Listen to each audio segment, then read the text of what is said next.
From the Huffington Post, according to a new report, at least 2,421 civilians were killed in Afghanistan last year, a record high since the U.S. invasion began in 2001. The report, released last week by the Kabul-based Afghan Rights Monitor, says more than 3,270 civilians were also injured in war-related incidents. That works out to roughly 6 to 7 non-combatants killed and 8 to 9 wounded in the war each day.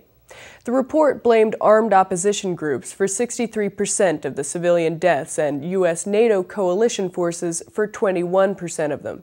It criticized, quote, armed opposition groups for their deliberate killing and harassing of civilian communities, and the U.S. NATO for their labeling of almost every war casualty as being suspected insurgent.